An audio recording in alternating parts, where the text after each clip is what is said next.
ज्ञान the treasure में आपका स्वागत है। और हम आपको बताएंगे आज्ञा चक्र के बारे में। कुंडलिनी चक्र का आज्ञा चक्र, यह चक्र भ्रूमध्य मतलब यहाँ पे दोनों आंखें के बीच में केंद्रित होता है।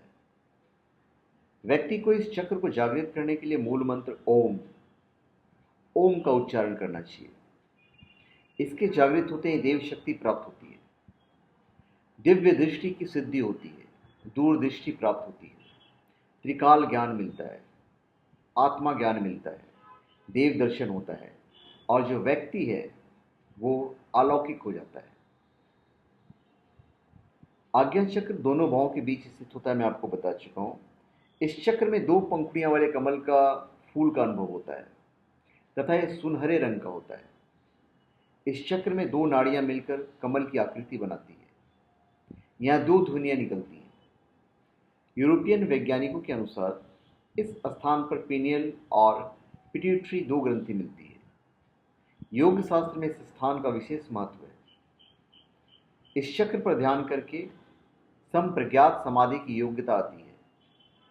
मूलाधार से इड़ा, पिंगला और सुषुम्ना अलग अलग प्रवाहित होते हुए इसी स्थान पर आकर मिलती है। इसलिए योग में इस चक्र को त्रिवेणी भी कहा गया है। योग ग्रंथ में इसके बारे में कहा गया है, इड़ा भागीरथी गंगा पिंगला यमुना नदी, तरयो मध्यगत नाड़ी सुषुम्ना आख्या सरस्वती। अर्थात ईरा नाड़ी को गंगा और पिंगला नाड़ी को यमुना और इन दोनों नाड़ियों के बीच बहने वाली सुषुम्ना नाड़ी को सरस्वती कहते हैं। इन तीनों नाड़ियों का जहां मिलन होता है उसे त्रिवेणी कहते हैं। अपने मन को इस त्रिवेणी में जो स्नान कराता है अर्थात इस चक्र पर ध्यान करता है उसके सभी पाप नष्ट हो जाते हैं।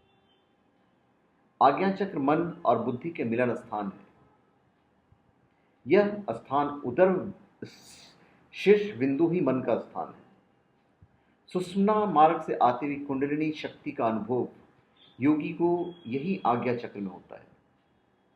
योगाभ्यास व गुरु की सहायता से साधक कुंडलिनी शक्ति की आज्ञा चक्र में प्रवेश करता और फिर वो कुंडलिनी शक्ति को सहस्त्राकर चक्र में विलीन कराकर दिव्य ज्ञान और परमात्मा तत्व को प्राप्त कर मोक्ष को प्राप्त करता है।